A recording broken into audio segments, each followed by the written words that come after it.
Hi everyone, it is still Monday, April 13th, and chapter 10 is called Frobscottle and Whiz Poppers. This is definitely going to be a really funny chapter for you guys. Frobscottle is a kind of like giant soda, and Whiz Poppers are the giant word for farts. So we're going to read a little bit more about giant soda and how it's different from our soda. Okay, chapter 10, Frobscottle and Whiz Poppers. By now, Sophie was beginning to feel not only extremely hungry, but very thirsty as well. Had she been at home, she would have finished her breakfast long ago. Are you sure there's nothing else to eat around here, except those disgusting, smelly snozcumbers? She asked. Not even a fizzwinkle, answered the big friendly giant. In that case, may I please have a little water? She said. Water? Said the BFG, frowning mightily. What is water? We drink it, Sophie said. What do you drink? Frobscottle, announced the BFG. All giants is drinking Frobscottle. Is it as nasty as your snozcumbers? Sophie asked. Nasty? Cried the BFG. Never is it nasty. Frobscottle is sweet and jumbly. He got up from his chair and went to a second large cupboard. He opened it and took out a glass bottle that must have been 6 feet tall. The liquid inside, it was a pale green, and the bottle was half full. Here is Frobscottle, he cried, holding the bottle up proud and high as though it contained some rare wine. Delumptious, fizzy Frobscottle, he shouted. He gave it a shake, and the green stuff began to fizz like mad. But look, it's fizzing the wrong way, Sophie cried, and indeed it was. The bubbles, instead of traveling upwards and bursting at the surface, were shooting downwards and bursting at the bottom. A pale green frothy fizz was forming at the bottom of the bottle. What on earth is you meaning the wrong way? Asked the BFG. In our fizzy drinks, Sophie said, the bubbles always go up and burst at the top. Upwards is the wrong way, cried the BFG. You mustn't ever be having the bubbles going upwards. That is the most flush-bunking rubbish I ever is hearing. Why do you say that? Sophie asked. You was asking me why? Cried the BFG, waving the enormous bottle around as though he were conducting an orchestra. You was actually meaning to tell me you cannot see why it is a scrawny mistake to have the bubbles flying up instead of down. You said it was flush-bunking. Now you say it's scrawny. Which is it? Sophie asked politely. Both, cried the BFG. It is a flush-bunking and scrawny mistake to let the bubbles go upwards. If you can't see why, you must be as quacky as a duckhound. By Ringo, your head must be so full of frog squinkers and buzzwangles, I is frittered if I know how you can think at all. Why shouldn't the bubbles go upward? Sophie asked. I will explain, said the BFG. But tell me first what name you is calling your Frobscottle by. One is Coke, Sophie said. Another is Pepsi. There are lots of them. And the bubbles is all going up? They all go up, Sophie said. Catastrophe, cried the BFG. Upgoing bubbles is a catastrophe disastrophe. Will you please tell me why? Sophie said. If you will listen carefully, I will try to explain, said the BFG.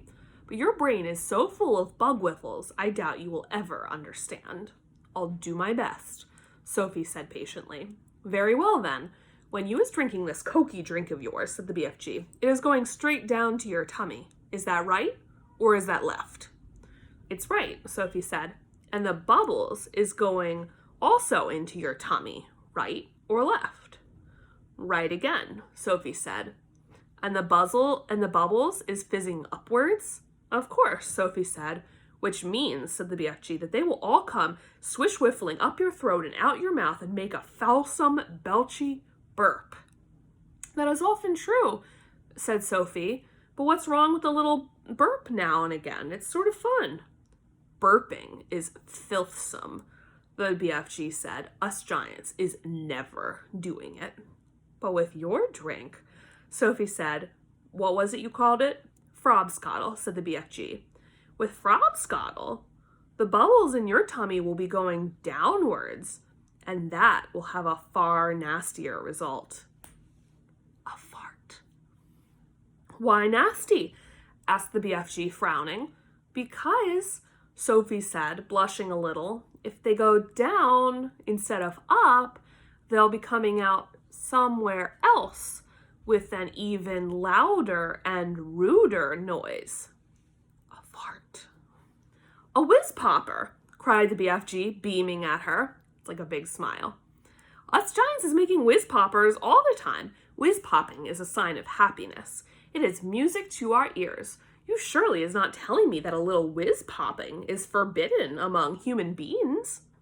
It is considered extremely rude, Sophie said. But you is whiz popping. Is you not now and again? Asked the BFG. Everyone is whiz popping, if that's what you call it, Sophie said. Kings and queens are whiz popping. Presidents are whiz popping. Glamorous film stars are whiz popping. Little babies are whiz popping. But where I come from, it is not polite to talk about it. Redunculous, said the BFG. If everyone is making whiz poppers, then why not talk about it? We is now having a swiggle of this delicious frobscottle, and you will see the happy result. The BFG shook the bottle vigorously. The pale green stuff fizzed and bubbled.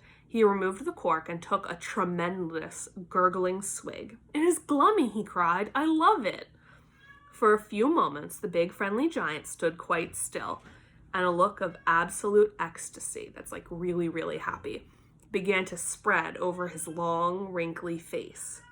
Then, suddenly, the heavens opened and he let fly with a series of the loudest and rudest noises Sophie had ever heard in her life. They reverberated around the walls of the cave like thunder, and the glass jars rattled on their shelves. But the most astonishing of all, the force of the explosions actually lifted the enormous giant clear off his seat like a rocket. Whoopee, he cried when he came down to earth again. Now that is whiz-popping for you. Sophie burst out laughing. She couldn't help it. Have some yourself, cried the BFG, tipping the neck of the enormous bottle towards her. Don't you have a cup? Sophie said. No cups, only bottle. Sophie opened her mouth, and very gently the BFG tipped the bottle forward and poured some of the fabulous frobscottle down her throat. And oh gosh, how delicious it was. It was sweet and refreshing. It tasted of vanilla and cream with just the faintest trace of raspberries on the edge of the flavor. And the bubbles were wonderful. Sophie could actually feel them bouncing and bursting all around her tummy. It was an amazing sensation. It felt as though hundreds of tiny people were dancing a jig inside of her and tickling her with their toes. It was lovely. It's lovely, she cried. If you can hear that cat, just please ignore him. It is 45 minutes before his lunchtime. It's lovely, she cried. Just wait, said the BFG, flapping his ears. Sophie could feel the bubbles traveling lower and lower down her tummy, and then, suddenly, inevitably, the explosion came. The trumpet sounded, and she, too, made the walls of the cavern ring with the sound of music and thunder. Bravo, shouted the BFG, waving the bottle. You is very good for a beginner. Let's have some more. And that is the end of that chapter, Frobscottle and Whiz Poppers.